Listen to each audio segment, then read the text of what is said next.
Hello, this is Dr. Bob DeMaria, the Drugless Doctor. Get to know more about food labeling. The very first item I want to talk to you about today is the whole concept of organic versus natural. According to the rules of the U.S. government, USDA organic cannot have any genetically modified seed or food products in it. So you could feel pretty comfortable if you get USD organic that you know at least the food at the current time does not have genetically modified food. What concerns me is any time that somebody sees the word natural, they think it's healthy. That is not necessarily true. Actually, there's been so many companies throughout the United States that have been reprimanded and sued and forced to change their labeling because they're using the word all natural and some of the ingredients are anything but natural. So they use the term very loosely that basically anything that comes from the planet can be considered natural, and that is not necessarily true. So what you're going to want to do, and what I'm going to encourage you to do after you watch this segment, is I want you to start looking at labels. And here's just a nice little tip for you. You can go to the American Cancer Society website and look at hazardous foods or carcinogenic foods and see if there's anything in the food item that you have a passionate addiction for that you have loaded in your pantry that you eat on a regular basis, and make sure that none of those ingredients happen to be on the stay away from list. So let's talk about some very basic items. And they hide a lot of these items with fancy terminology. Food coloring. I would avoid any item that has food coloring in them.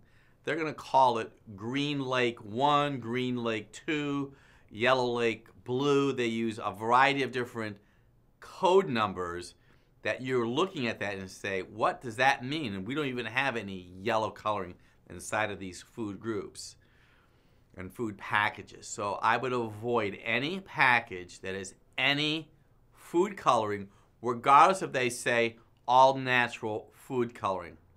And there are certain candies especially that are loaded with chemicals. And if you have a child that has ADHD or ADD issues and OCD, any kind of behavior challenge, and they eat foods that have food coloring in them, avoid those food colorings.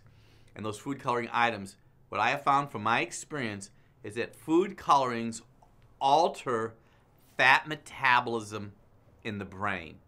Avoid food colorings, especially in breakfast cereals and in candy items. Now let's talk about preservatives. And preservatives are hidden everywhere. There's something called propyl gallate. Another one is sodium benzoate. These are food preservatives.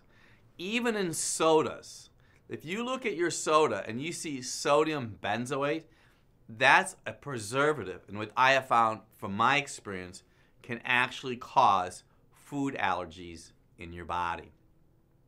Do you happen to be someone that has a passionate addiction for deli meats and deli sandwiches? If you were to look at a deli product, whether it be a hot dog or a deli meat or anything that comes from a package, I want you to look to see if they have nitrates and sulfates or sulfites, because those are preservatives that are known to cause and be carcinogenic, which means they have the potential to cause cancer in your body. As just a side note, I see so many patients in our practice that are very sensitive to what I just said to you, sulfites and nitrates. They commonly have a deficiency of a trace mineral called molybdenum. I'll say that again because you may have never heard that term before. Molybdenum is a trace mineral.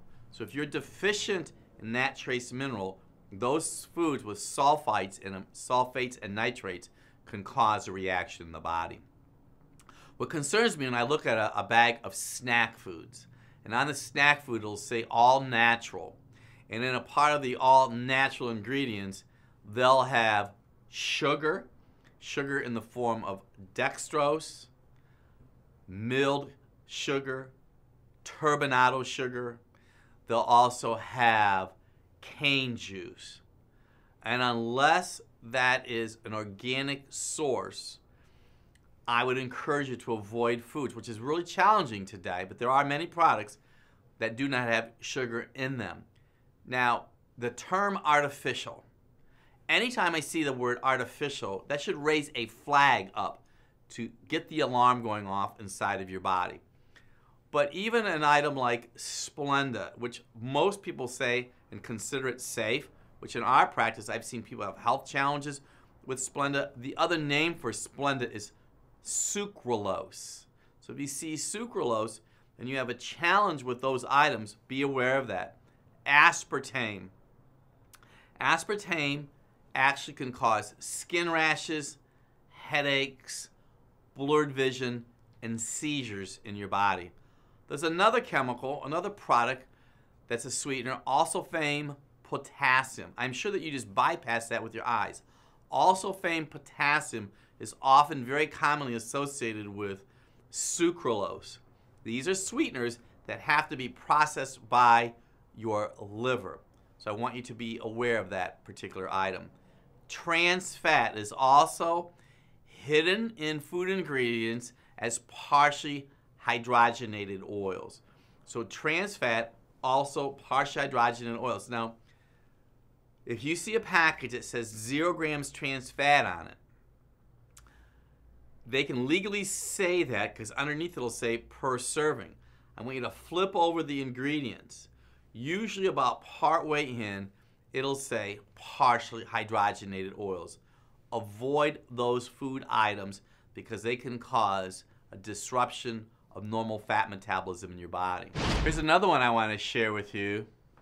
It's called autolyzed yeast extract. Oftentimes that's also known as monosodium glutamate, which is very common, and it's used as a preservative, also as a seasoning. If you happen to be an individual that is bothered by common in Chinese food, B6, that's Bravo 6 deficiencies, and a molybdenum deficiency, which I talked to you about before, will oftentimes cause a reaction with monosodium glutamate, and I mentioned that term, autolyzed yeast extract. Here's something else I need you to think about. Texturized protein can also be monosodium glutamate. Texturized protein often is a way for food manufacturers to put soy products in an item.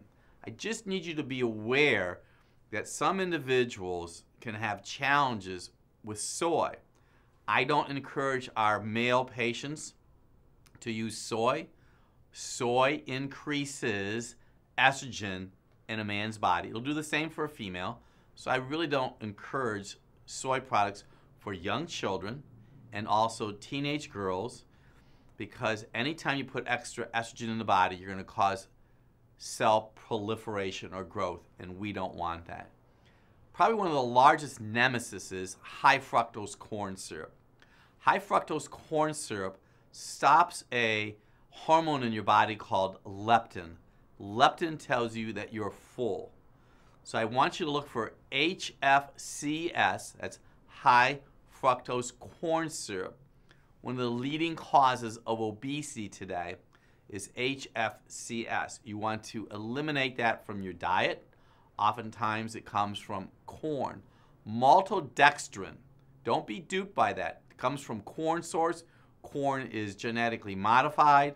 Oftentimes it will cause major issues inside of your body. Rewatch this video. It'll make a huge difference with your food choices. I'm Dr. Bob DeMaria with Get to Know Food Labeling. Thank you for joining me.